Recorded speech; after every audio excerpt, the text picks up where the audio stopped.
Good evening, good morning, good afternoon, good whatever time of the day it is in your part of the world. I'm Melanie and I am back today with another pick a card reading.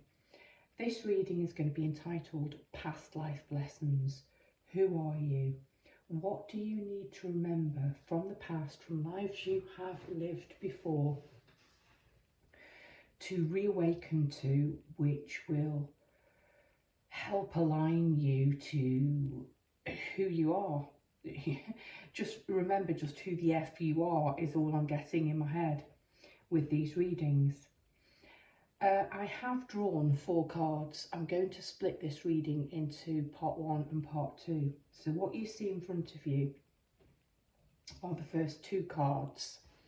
I will, on my Facebook page of the same name, the Batshit Psych Chick, publish the photograph of the full 4 cards, but part 2 will be coming later. The reason for this is I know these readings are going to be long, and I do have a clicky device which works with certain cameras where I could pause. I could pause the reading, I can move away from the table, I can stretch, I can drink a coffee, I can do whatever. But it doesn't seem to be compatible with my phone, which is what I record on. So I do everything in real time. It's what you see is live, it's not edited. And I think I'm looking at half an hour-ish, despite this only be a 5 card reading per pile. The reason being, this deck is my newest deck. It's the Tarot Apocalypse. And the premise of this deck is that there are the 4 suits follow 4 different ancient world civilizations. There are a lot of gods and goddesses. There is a lot of imagery on these cards that I've needed to learn. If I'm doing a past life reading, I want to get it right. I want to know what I'm talking about. I want to understand details on the cards, and therefore I dealt these cards, these piles blind. I dealt 3 piles, and in the end I felt it wasn't right, so I dealt a 4th, and that threw a spanner into the works, because there's no way I can read for 2 hours plus without a breather, sitting at the same table. So hence my decision, before I've even turned them over, to split it into 2 piles. So I dealt the cards blind. I have turned the cards over. I've looked at them. I've looked at them in the book. I can't remember, because these are the first 2 piles. I drew them, I think, on Thursday night. We're now on Saturday morning.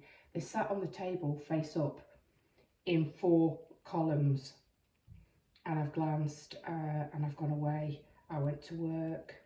I came in last night. I thought, shall I film? No, I didn't have the energy. I needed to make notes. I needed to study. So all of that is a really long-winded way of me explaining that there are only going to be 2 piles here. So if you're not drawn to either pile or either crystal, it might be that you need to watch the part 2 of the past life lessons. Okay, so in front of you we have the first pile, pile 1, and that is with this sodalite crystal.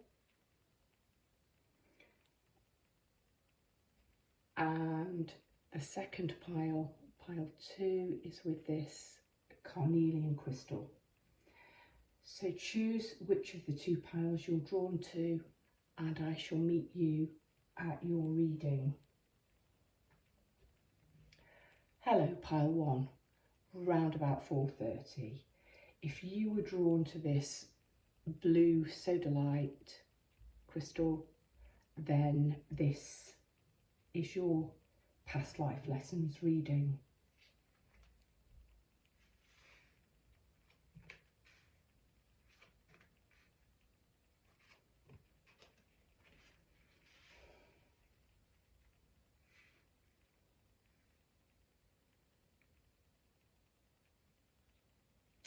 I had no prior knowledge of how I was going to lay these out on the table. I actually set the parameters so I could put the 5 in a line.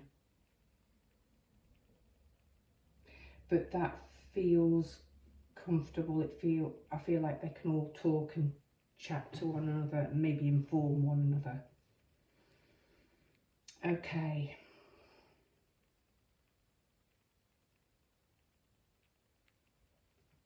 Pile number 1. What past life lessons are showing up for you now to remind you of who you are? Firstly, I strongly believe in reincarnation, and the deeper I go into my own spirituality, the more I feel drawn to past lives, past life memories, to doing this type of reading, to studying deities. And that's a funny coincidence, and I must remember to mention it in all of the piles. Today, for my Facebook Batshit Psych Chick page, the card of the card of the day was honor your deities, I think it's called. And I just smiled to myself because, of course, this reading was on the table if you've listened to the introduction.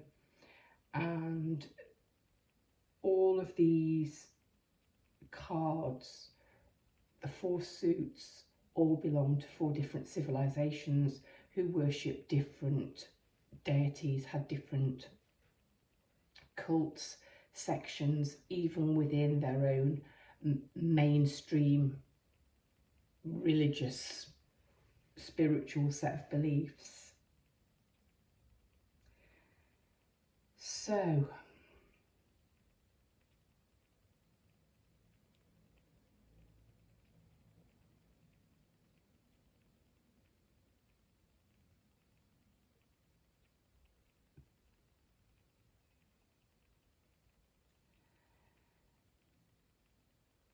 there's a lot on here. In a nutshell, you are being asked to remember your divine femininity in a time where sacred sexuality, sacred female sexuality was seen as religious, or was seen as being in alignment with the heavens and with the gods. So to awaken to your own female sacred sexuality, you've got the card of the Hermit. So very spiritual journey. This is the journey of the wounded healer. You have a card here pertaining to past lives as a warrior. And a card of intellect and thought. I knew that these were going to be really big. I'm a little bit overawed and intimidated, don't know where to dive in. So I'll start card by card and hopefully try and weave in the links. Your first card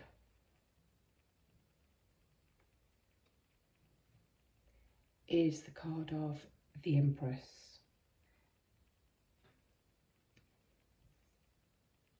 It's really important to me that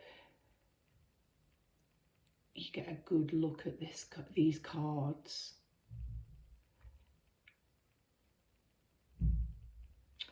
So, this particular Empress is Inanna. The Sumerians worshipped her. Other names, Queen of Heaven or the Bride. She's the mother stroke lover, the nurturer stroke lover. She has affiliations to the morning star and the evening star. She is basically all that is, all that was, all that has ever been. She's the archetype of the nymph, the maiden, the mother, the crone. She represents conception, gestation, creation, nurture. Okay.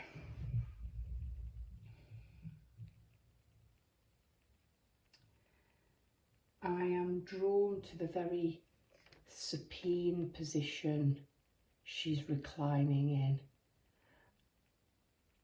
and the upward tilt of her chin.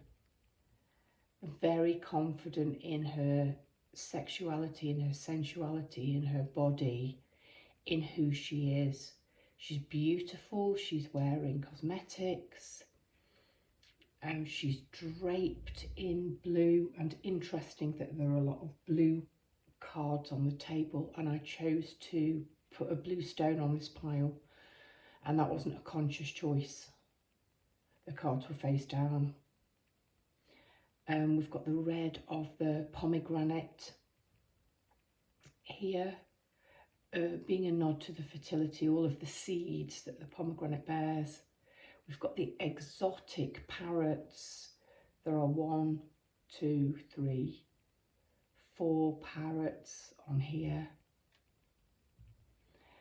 We have her abundance represented in the sheaves of corn, the fruits and vegetables, the grain. She and her divine feminine power is represented in this lioness and this cub, which are peacefully resting under her hand. I'm drawn to this fabulous headdress that she's wearing. Okay, what past life lesson is this Empress here to teach you?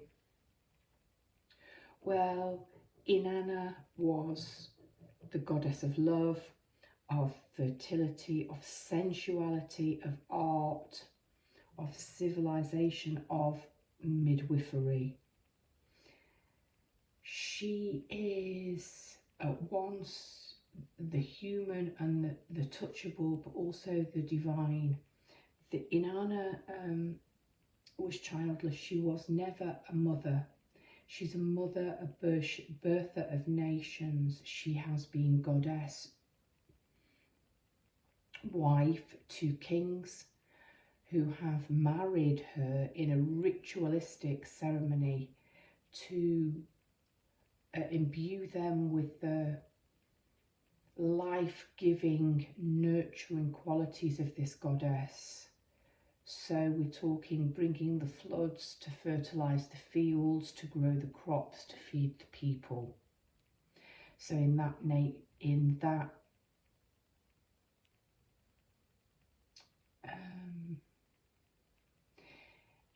sense, she is a mother.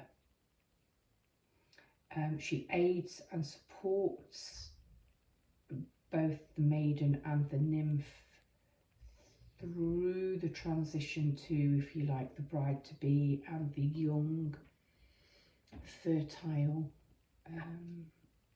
mother-in-waiting.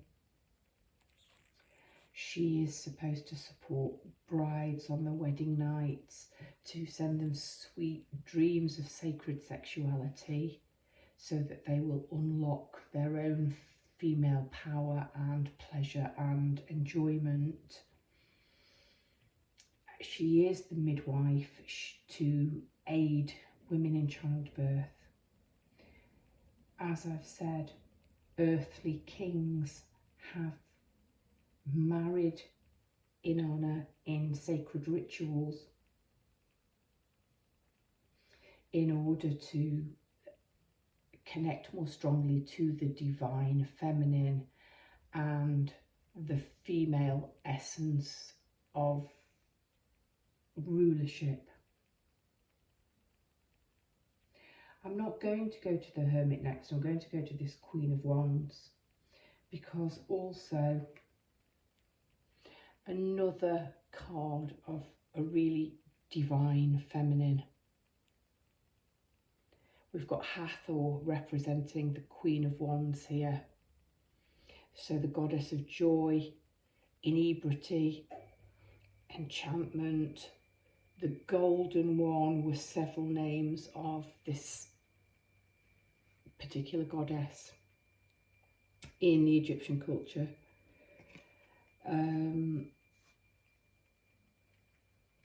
A very sensory goddess, the goddess of wine, drinking, but drinking to have a connection with divinity and joy, perfume, so earthly desires, taste, smell. The idea that those who worship you will be worshipped in return. Those who feed you will be fed in return. It's incredibly sensory.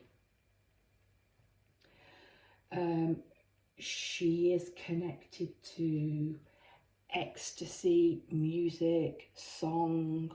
She's about knowing your own divinity. The thrust and drive of your own passions, the well of your desire, and asking you to embrace them. So I'm seeing a huge, huge lesson for you in past life. Sacred feminine sexuality is something you need to embrace. I think I said, remember just who the F you are. I'm seeing a link to the big cats. We've got the lioness and the cub with the empress. We have all of these cats with the Queen of Wands.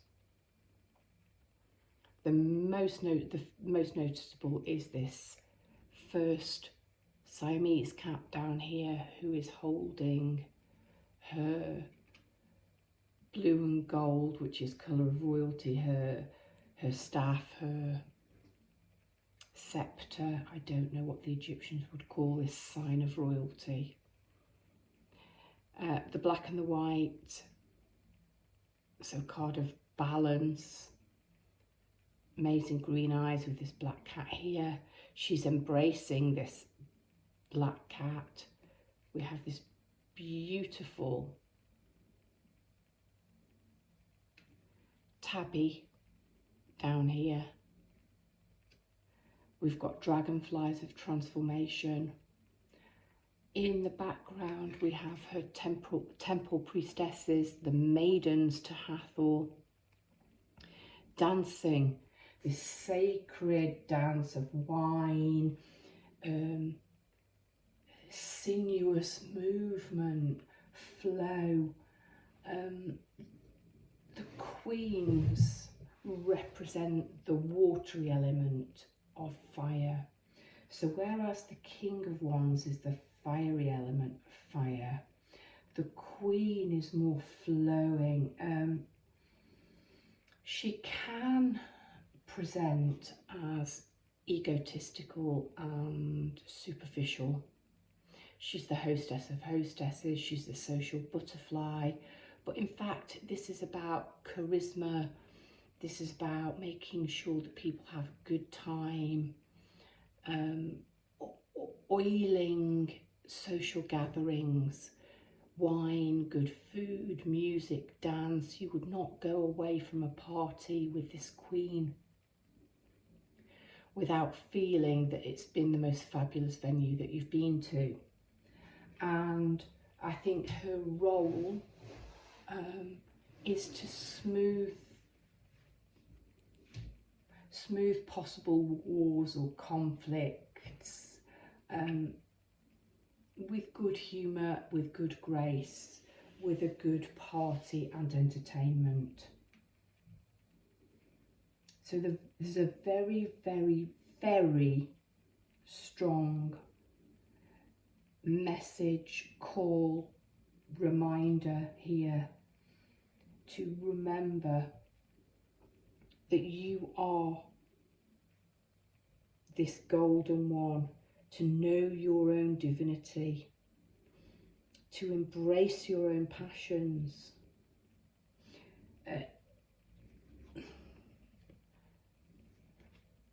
The set of her face, I think,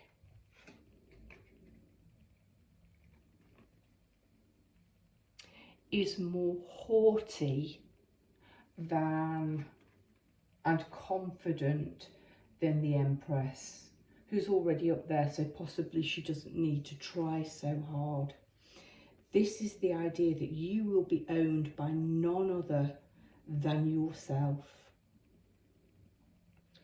That you will lead through the promise of reward, that you will inspire.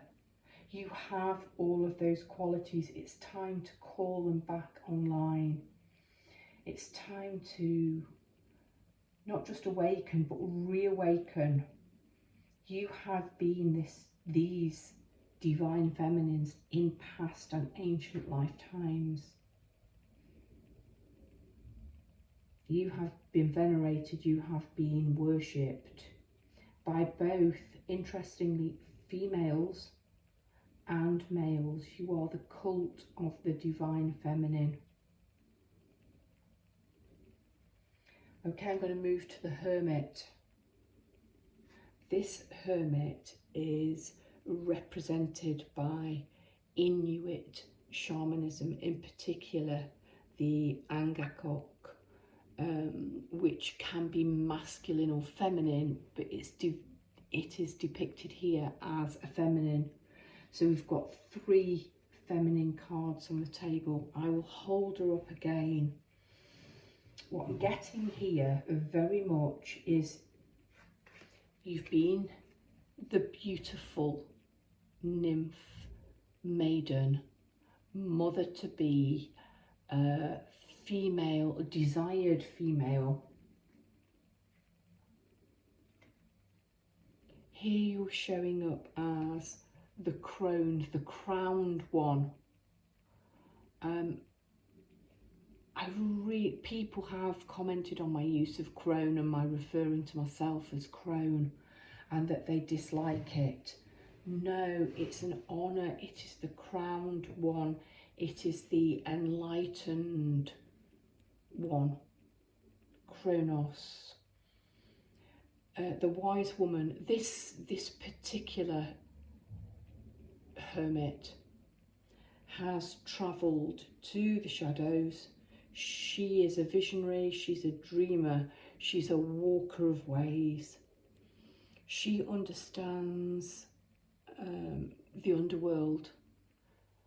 Usually the Angakok are called by a dream or a series of visionary dreams which reveal to them their calling, and it's a hard calling. It's one of seclusion and silence. It's a one where they have to encounter the spirit world. There is usually, they do usually feel a sense of being helped by a spirit, but they are a walker of the ways, and they have to withdraw and isolate in the cold. And I can't imagine anywhere more isolating, more solitary, I suppose, and being alone and communicating with the divine than under the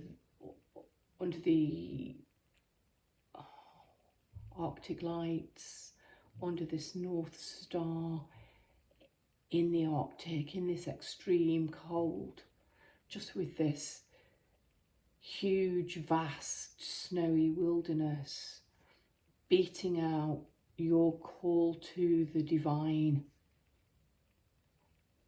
Like I've said, it's a hard path.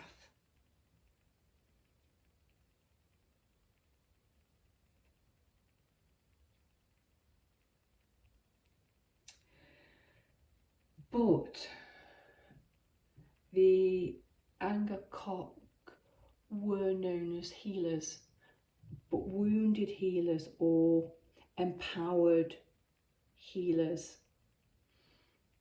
ones that have gone inside and gone outside and done this work and returned to the community as a guide, bearing a cure, transformed into something other. So 3 incredibly powerful feminines. You have been a spiritual leader, not just the goddess energy, not just the queen energy, not just the divine, desired energy, but have been revered as a flesh and blood human, but somehow set apart, because you are this wounded healer, you are this empowered healer, a dark empath possibly, somebody who's battled the demons, faced inner fears, and has returned from walking the ways of the spirit world to help those in the physical world.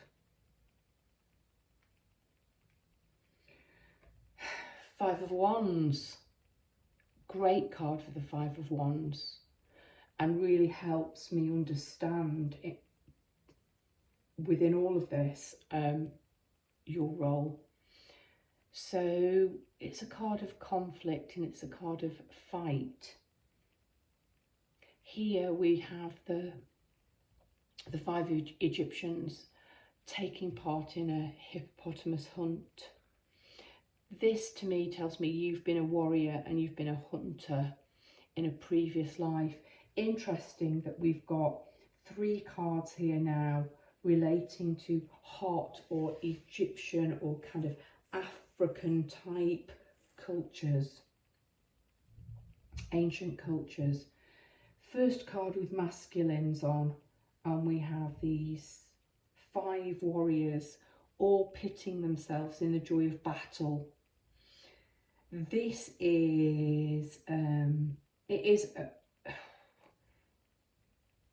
it's about fighting to maintain your balance.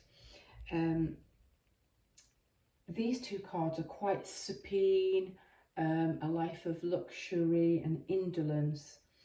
This is an understanding that you need to keep the body in peak physical condition.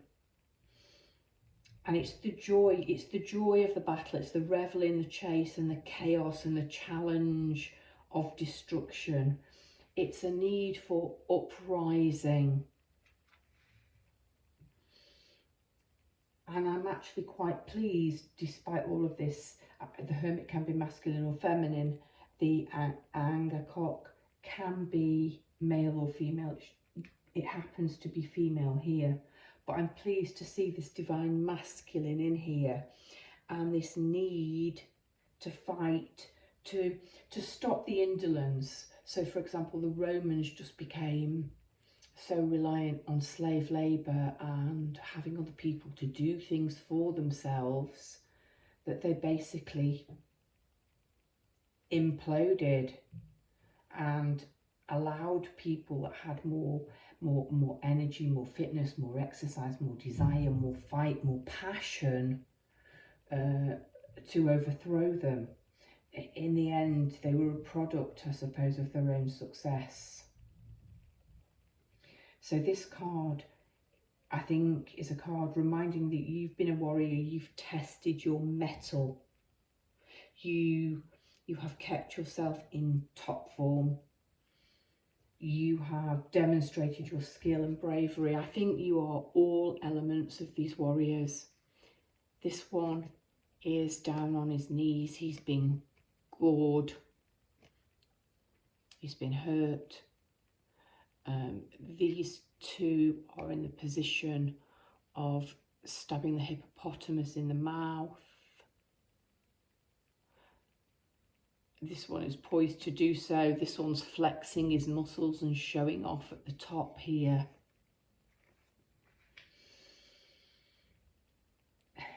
I'm getting sort of like a rites of passage, that you were keen to undergo these rites of passage, and there will be time, possibly a time coming up in your life now where you are undergoing a rite of passage, and You need to screw your courage to the sticking place and demonstrate your skill and bravery. Hippos were not hunted for food. I suppose it was a form of pest control because they were quite prolific and rampaged and destroyed harvests and crops along the Nile, ate fishermen's crops. They attacked fishermen, they possibly snatched children. Hippos weren't hunted for their meat. They were hunted for sport and to show bravery against this ginormous beast. This is a card of blade, spear, blood and bone. And then to finish off, and I knew these readings were going to be long because we're already over 30 minutes, we have the Ace of Swords, this card of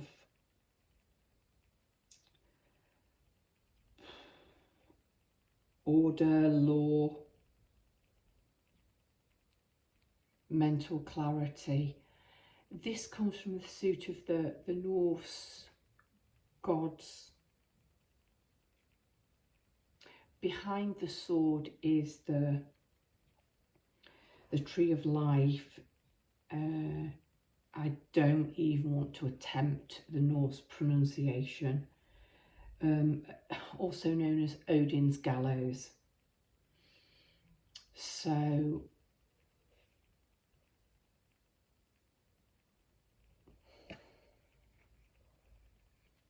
we're finishing off. I think we've got we've got fire on here, we've got earth on here. We've got more fire on here. Earth, I think the Hermit is a Virgo card. We've got this Ace of Swords, air, so logic.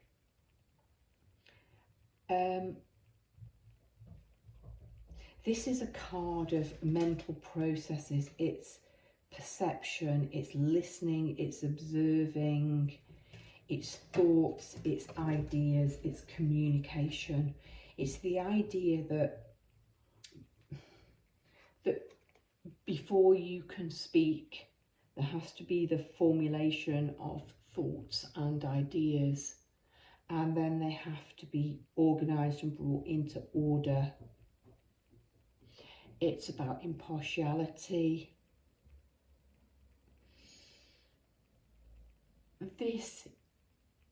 The depiction here is the Axis Mundi.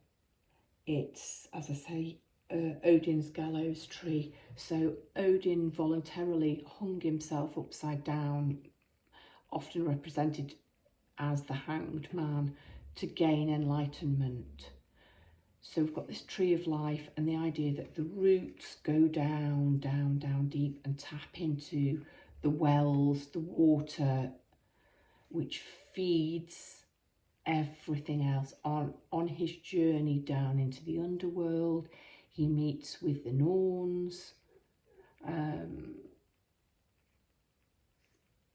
fate and destiny. There's a guardian of the well. I think he has to pay the fee for a cup of water with his eyes, so he's blind as he's hanged upside down, but he gains enlightenment by seeing with the third eye. We've got runes.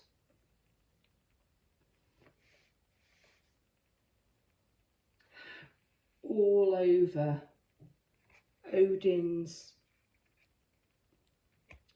two ravens here. I'm struggling. Are they called Hugin and Munin? The names are wrong. We've got antlers here.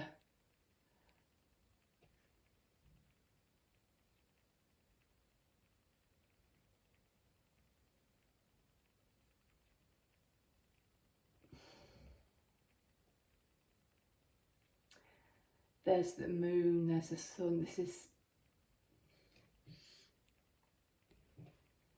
The final card is having the mental acumen to put all of these past life lessons and learning together, to integrate.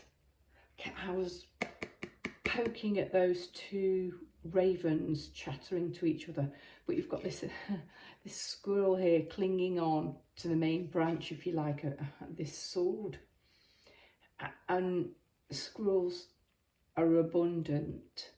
They hold their nuts, but they're also sort of chattery, and they're running up and down delivering the message and delivering the news. This card is reminding you, and that's what I understand now, why this is the final card and why they're placed like this.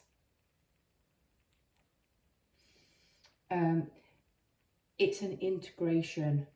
It's having the intellectual capacity now, the ability to learn, to study, to reflect, to think, to integrate all of these lessons.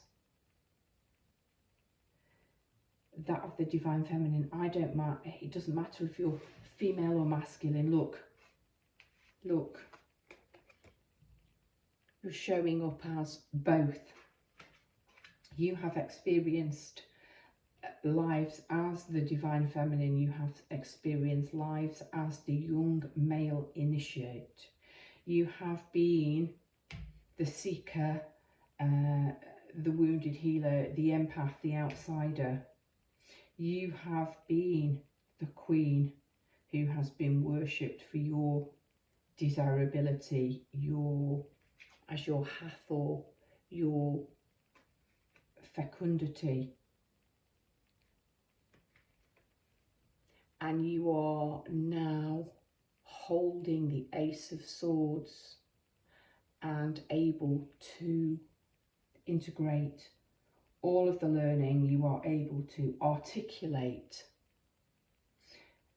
You're in an incredibly powerful position.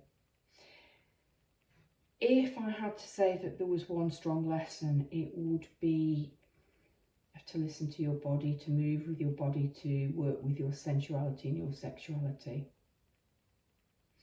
These young men are also working with their bodies, keeping themselves limber and keeping themselves fit. Pile number one, that has been your Who Are You? Past life lessons reading.